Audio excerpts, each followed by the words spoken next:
I used to work as a volunteer on an English language crisis hotline in Paris that responded to emergencies, including suicide.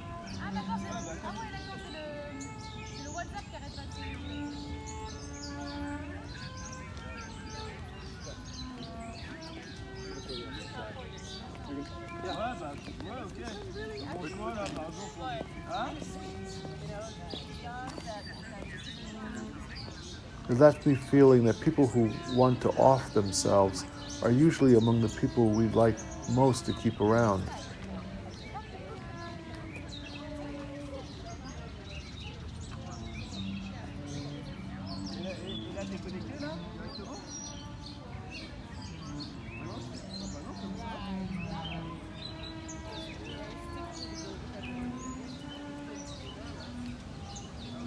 I answered an ad in a paper for volunteers for a crisis hotline. This was over 30 years ago, before the internet.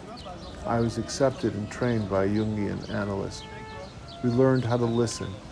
I had been motivated by a girlfriend who had read me a statistic about how little men listened. I wanted to be a good listener.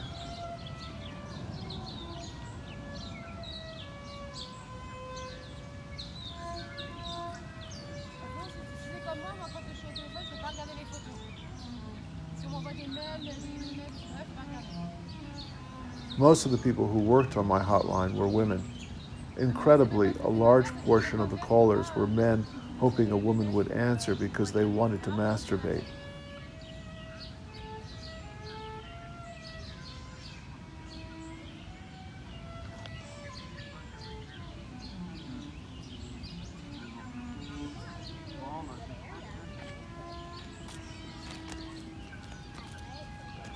I remember some of the calls very well.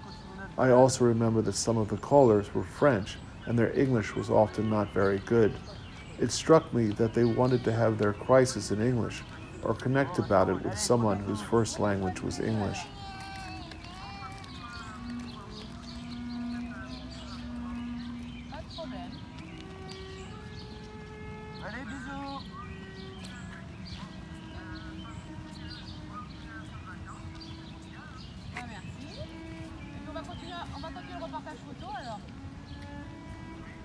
Anthony Bourdain was a New Yorker whose family had French roots that led him to discover cooking.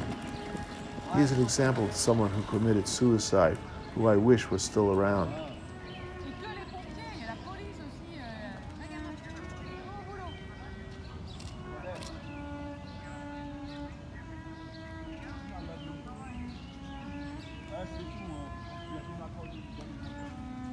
Only one member of my family committed suicide, as far as I know, and we are not sure about him.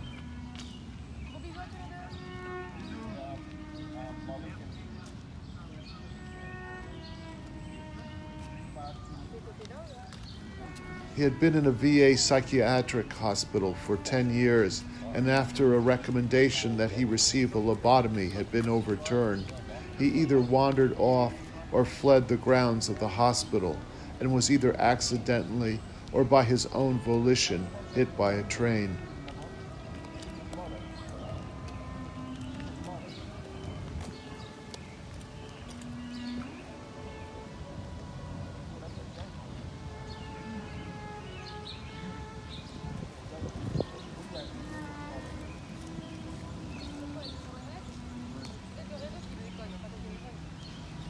Perhaps this ambiguity is why I am ambivalent in my thoughts about what can be done to prevent suicide.